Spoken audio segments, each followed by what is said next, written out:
Welcome to Lifestyle by Design, helping you solve everyday challenges. I'm Karen Jacobs, a professor at Boston University, an occupational therapist, and a Brookline Rotarian. And here's my co-host. Hi, and I'm Andrea Calso. Today we're joined by two wonderful guests. They're local musicians, Ethan Sobel and Winiker, and they're here to talk about their experiences with music, how they got started, what their journey has been like, and we have an extra special treat because they're both going to play for us at the end of the show. Oh, I'm so excited about this. It's going to be wonderful. It's going to be great, and for me, this is really meaningful because I appreciate music, and it's something that's been elusive to me to be able to ever play any kind of instrument in any capacity other than chopsticks and maybe Twinkle Twinkle. And the occasional Christmas carol or something. Hanukkah song, right? Hanukkah song or whatever. So I'm so appreciative of both of you being on here. But for our viewers, I think what they'd be really interested in knowing is, how do you get started playing an instrument? You know, you're not born with that, playing an instrument. So how does it start? Well, I'll take a stab at Okay. that. I was very fortunate because my father was a pianist and he was a professional musician, and I always heard him playing music, and I always heard musicians in the house that were members of his band. So I started on piano at 7 years of age, but I didn't take to the piano, and I came home from school one day as I was 9 years old, and they had a clinician come to school and demonstrate all the different instruments from the band. And I came home that day and I said, I want to play the trumpet. Wow. That was the instrument that really sounded to me. And so my father got me a trumpet, and that's how I really began, because piano didn't work for me. I wish I had stayed with the piano, but I'm glad I picked up trumpet because I love it. Oh, that's great. So piano, I guess, it's similar to both our stories. My case, my mother was a piano teacher, my sister was a violinist, and I was running around the house saying I want an instrument to play. And so my mother tells me that I said I wanted a cello, and at the age of 3 I got one. It was certainly smaller than the one I played today. I just can't imagine the size of the cello, because you're like, at 3 you're like this tall. Yeah, well, you're tall. I'm taller now, I'm about 5'11", Yeah. but they make cellos that are pretty teeny, and they gradually increase as you go throughout until you reach the full-size cello in your teenage years, and stick with that one throughout. So I've had a lot of cellos in my lifetime. You have, and we've got your beautiful cello here and your trumpet. So when you're young, was your trumpet the same size as this too? It was, yeah. Oh This, my this God. actually right here is a flugelhorn. Flugelhorn. Yeah, I didn't bring my trumpet Tell today. me what that, see, I don't even have the education to know what the trumpet instrument is is. a longer instrument, and it has a much brighter sound. This has a dark sound. This sounds more like a French horn than a trumpet. The trumpet is sort of a real commanding sound. The flugelhorn is a more mellow and lovely sound. So I have to ask her, did you know that was a flugelhorn? No. Okay, good. I feel less ignorant. No, but I thought if I stayed quiet, I could get away with it. it's okay, and I'm going to demonstrate it later on. Oh, That'll we're be very great. excited about Great. this. So both of you were in homes that music was just part of your life. You'd come home, and at dinner time there'd be music, or in the evening. So was there an issue with practicing? Well, I think there's always an issue. I think there's always an issue. But because of the fact that my father was a pianist and he played every single night, so I started playing. I was a member of his band at age 10 years of age, so I just Incredible. improved very quickly. And my brother was the drummer, and so I was 10, Bill was 13, and my mother was 36, and we formed the Winiker family band. And so we played music every single night in the music room, and then would go off and perform on weekends. So it was just a little different for me. I don't know if your story Yeah, is it was similar in the sense that, going back to the practicing question, my mother certainly was the drill sergeant when it came to that, and it was an hour a day in the evening. And then in high school, I actually got up at 6 a.m.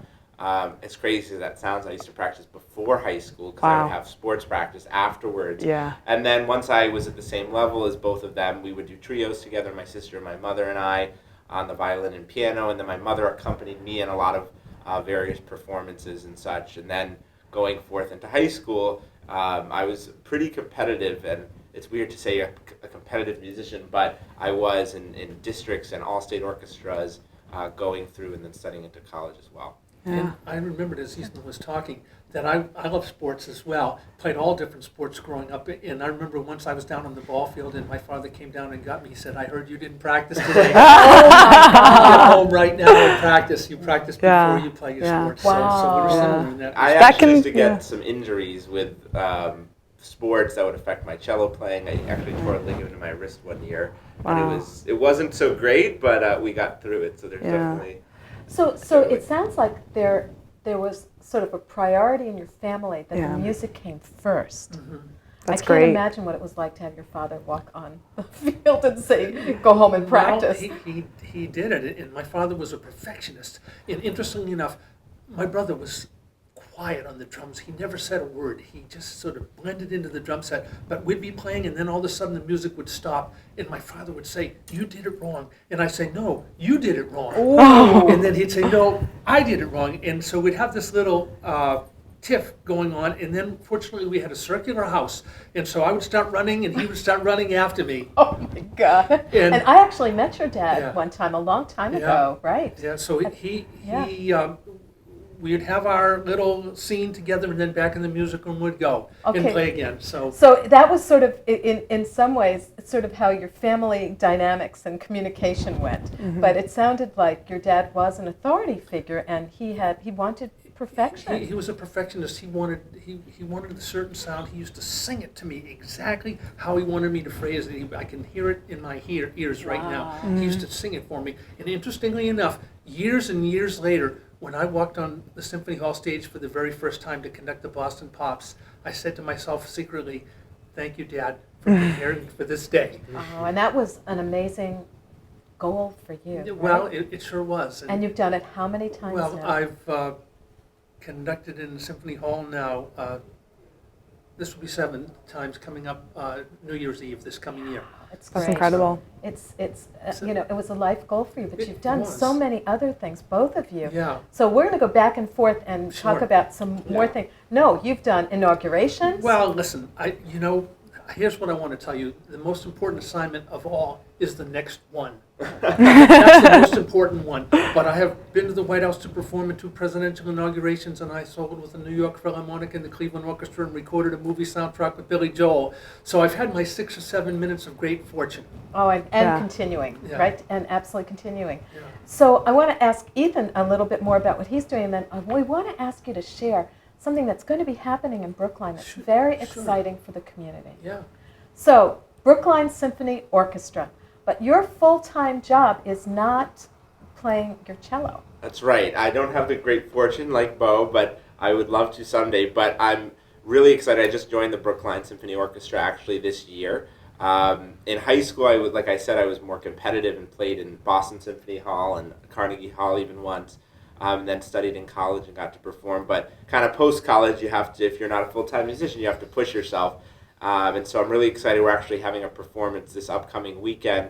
We're playing a symphony by Sobel. We're working with the Metropolitan Choir in Boston to do a co-branded piece as well. And it's I think it's a nice coalition of people who are really strong and musicians who have, that outlet and that desire to continue, even though they have another full-time job. So this is my first couple of weeks that are a part of the group, but it's been great so far. That's fabulous. Great. And where is the concert going to be held this It's going to weekend? be at All Saints Parish Church in Brookline. Oh, great, Yeah. great. So there's a lot of activities happening, a lot of culture in Brookline. And we're so fortunate to be here. So, Bo, can you tell us about something that's near and dear to your heart that you have initiated? And I know that there's other people that have been supportive of you, but it's really something that we'd love you to share Well, with I our appreciate audience. that so much, Karen. I moved to Brookline in 1975, and Brookline is now my adopted home. And I've been a Rotarian now for 38 years. You know all about Rotary. And I just wish everybody that's listening to this show today could come to one of the Brookline Rotary Club meetings, and you would know just how special a place it is. And Brookline Rotary has been my adopted home for the last 38 years. And for 36 of those 38 years, I've been a fundraiser for the club, and I've done it in so many different ways. 22 of those years raising money for the Brookline Pancake Breakfast, which will be happening on April 2nd, Right. right at the Brookline High School, and that is just one of the greatest events of all. And these days we're doing the Brookline Dancing with the Stars in November, which raises just a tremendous amount of money, and all the money goes back into the community. But I'm working on a very new project, which is the Brookline Rotary Club Scholarship. We're partnering with the Brookline Community Foundation, and we are going to have an endowed scholarship at the Brookline High School for students graduating in need of financial support to continue their secondary education. So I'm humbled by what I'm about to tell you, but it's the Brookline Rotary Scholarship in honor of Bo Winiker. That's wonderful. Well, Yeah. you know, and that, how it should be. Well, I'm very I happy. don't know what to say other than thank you, but I was a volunteer for 10 years at the Baker School in South Brookline. I conducted the Baker School Jazz Band, and I just gave that up about a year and a half ago because my schedule just got so busy. But I love working with the kids. I've been a mentor to Grace Kelly, who's a Brookline young woman who has become very famous, and Tony DuBois, who's a autistic blind pianist who has recorded 8 or 9 CDs and travels the world over. So I've worked with a lot of people, and I love working with young people, and I love giving back. So this scholarship is just right for me to work on for the Brookline High School. So what I would love the Brookline community to do is to find out about it. And I have this great wish that we can get 500 people from the Brookline community to donate $100 apiece, and then we'll have $50,000, and we will be halfway towards the $100,000 that I'm trying to raise. And you know, that is so reasonable when you think about it. And That's great. I'm going to write a check. Thank you so much. You're welcome. So if you are interested in donating to this scholarship fund, checks should be made out to BCF with Rotary Club / Bo Winiker in the memo line. And the mailing address is BCF 40 Webster Place, Brookline, Massachusetts 02445.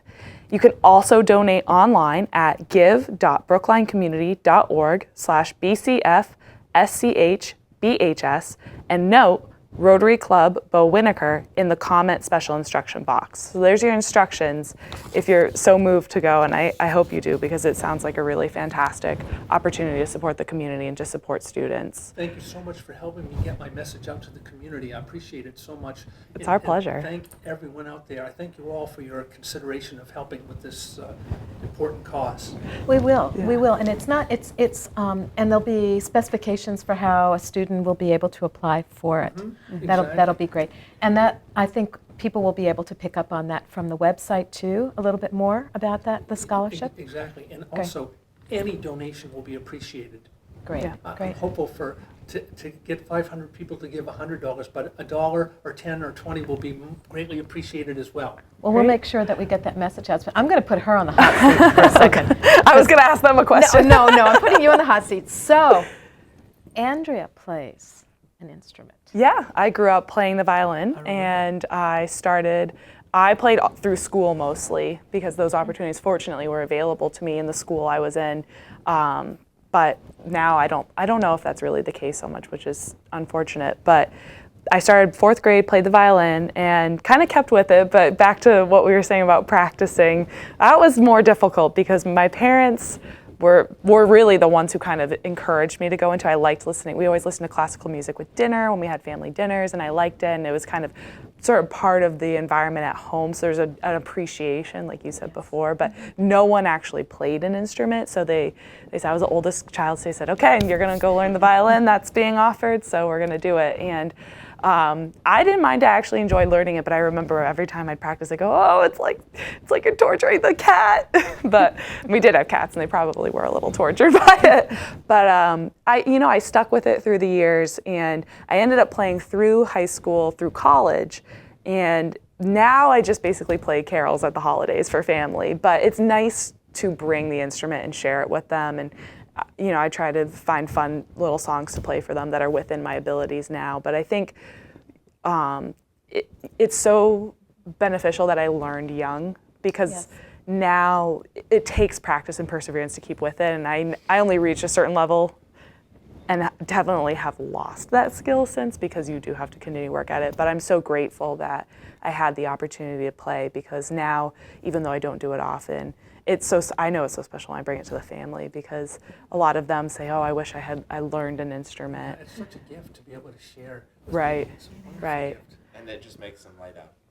As Yeah. Karen knows, we share with students. It's great. It lights them up. Yeah. Well, I know that I will probably never master the cello, even though there's a cello at my home. But one of the things that I'm trying to do is to inspire the next generation in our family. And so my oldest granddaughter, who's 7, Sophie, is taking violin lessons, begged her to do the cello. I think she was defiant and not wanting to listen to me.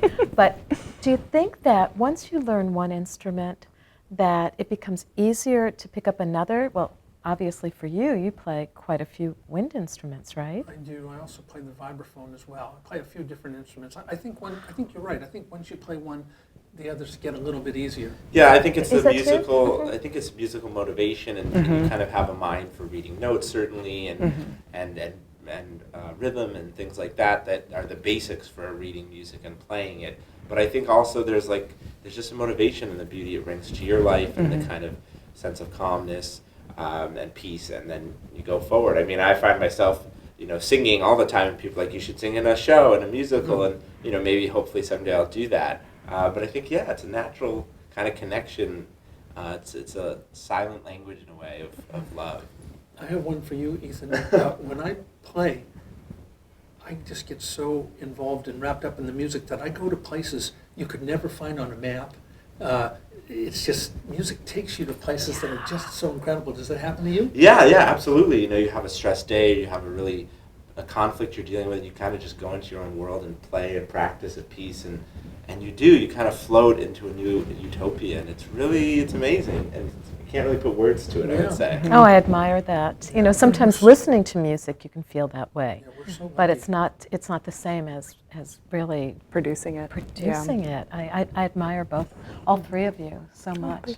So I have kind of a closing question before we cut, so we can listen to you guys play. And it kind of goes back to, I think, that the theme that we've been talking about learning young and the perseverance and kind of what it takes to continue on. And I know we have some young viewers here with us today, so I wonder what your advice is for those youngers and even those who want to learn in their adulthood about getting started, about learning, about continuing.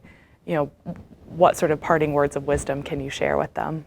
Well, Ethan, why don't you So I've taught some youngsters. I would say number one is when you're working with youngsters, give them something they can feel really good about, an accomplishment. If it's playing Twinkle, Twinkle, Little Star, make them feel great about that. And also talk to them that it's fun. It's as fun as kicking a ball outside. It's as fun as hanging out with their friends. And they're going to be able to get bigger and better instruments and play with more people in the future. And I think you'll kind of see their eyes go wide on those sort of comments. Yeah, I agree. I think making it fun, just at an early age, making them get involved and enjoying what they're doing, that's the key. Do you think technology can help now? There's all these apps out there.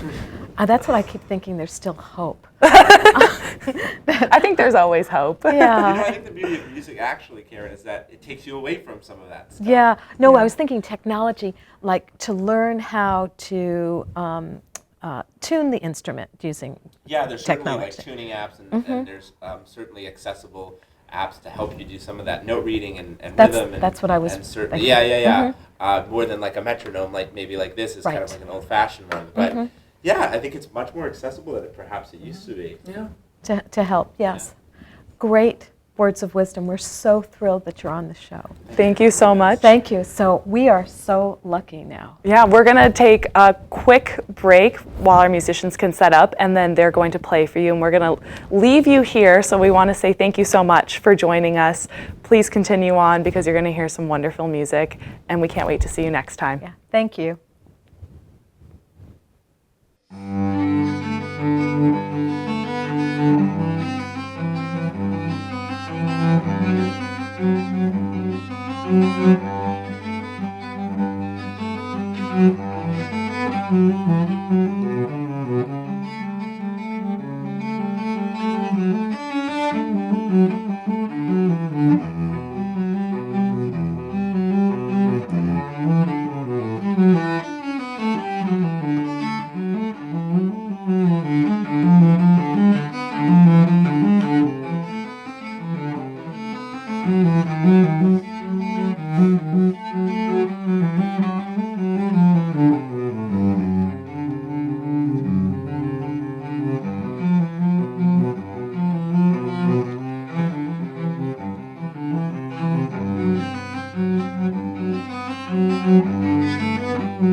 In honor of St. Patrick's Day, I'd like to play on my flugelhorn, Danny Boy.